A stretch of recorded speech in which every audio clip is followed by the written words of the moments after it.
There are places that don't look haunted.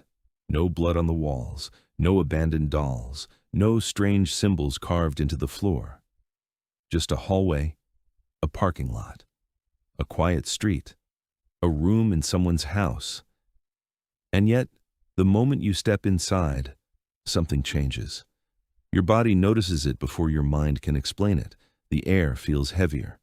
The silence feels too complete. The corners of the room feel slightly too dark. You suddenly become aware of the distance between you and the exit.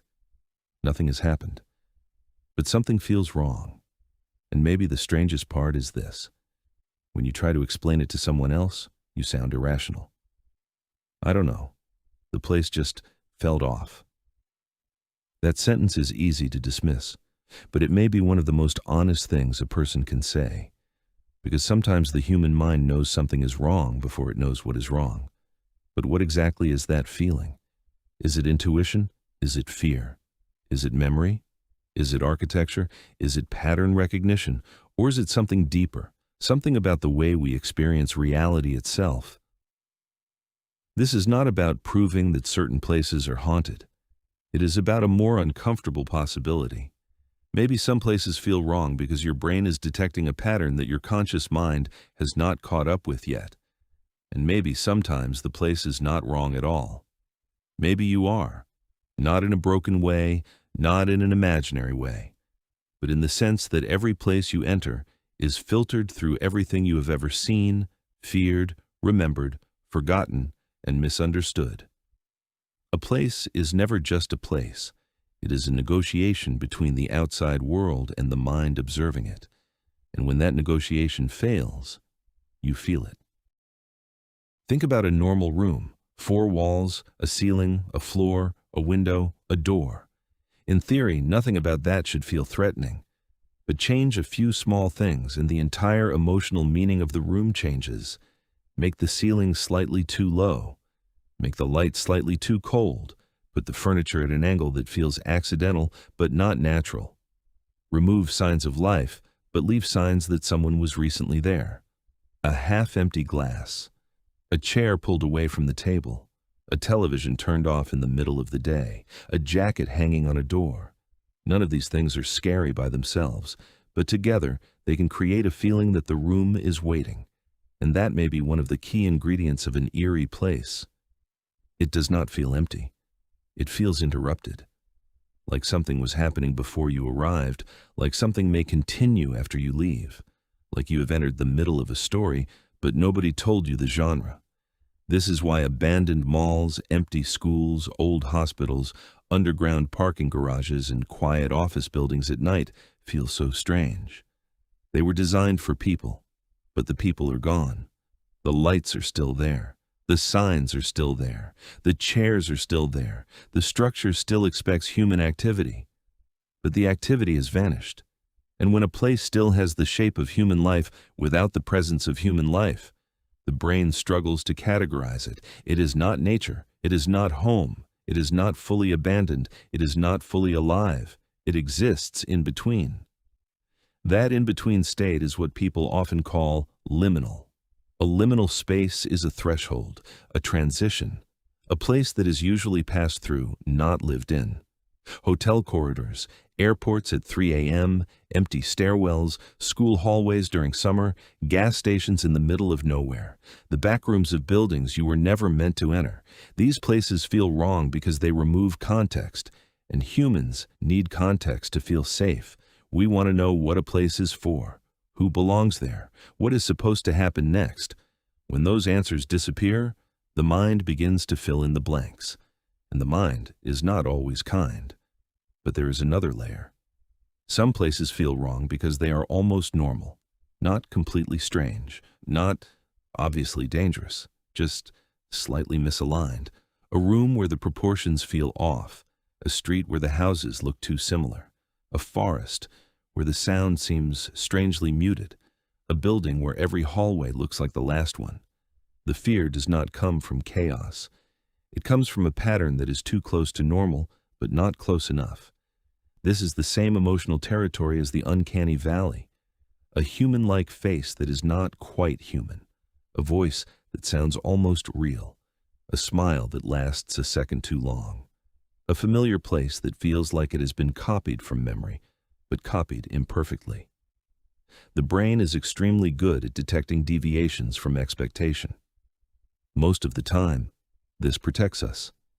A strange movement in the grass, a tone of voice that does not match the words being spoken, a room that feels too quiet after an argument, a person acting friendly in a way that feels rehearsed. We often call this intuition. But intuition is not magic, at least not in the way people usually mean it. Intuition may be the name we give to fast pattern recognition when the result arrives before the explanation.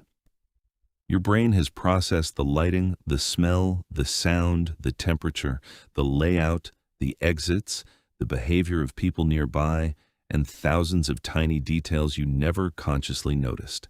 Then it gives you a simple message: leave, or be careful, or something is wrong here.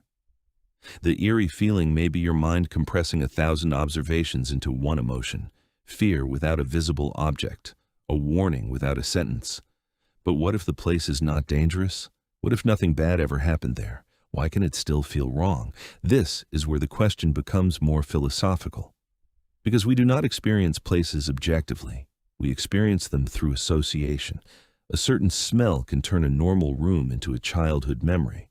A certain kind of yellow light can make a hallway feel like a hospital.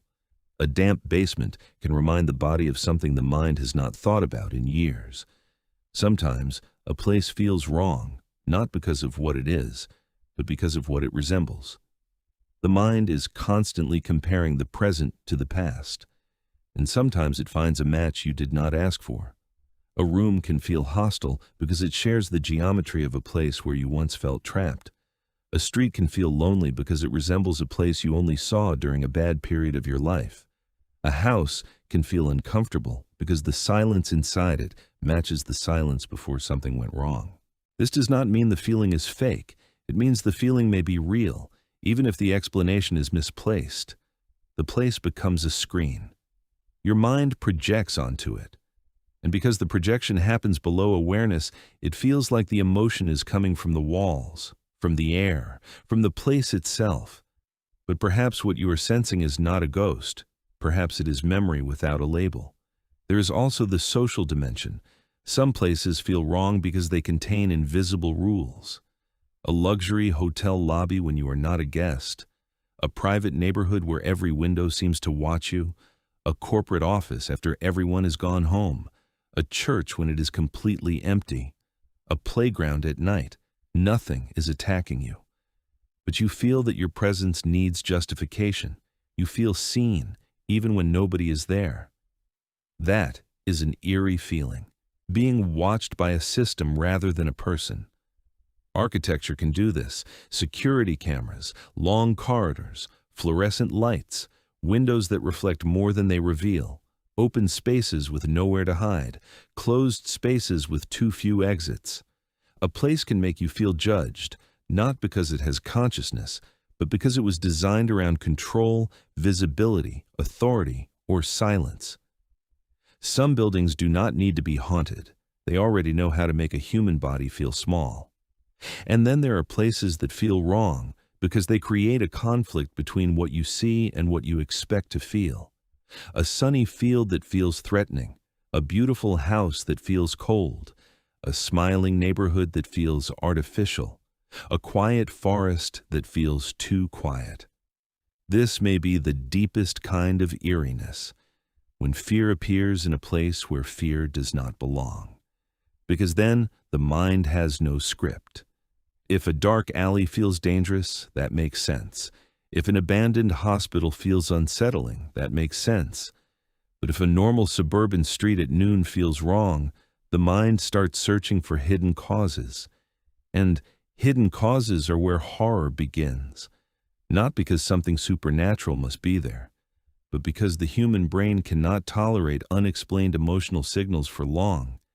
If we feel fear, we want an object, a reason, a face, a story, and if reality does not provide one, we create one.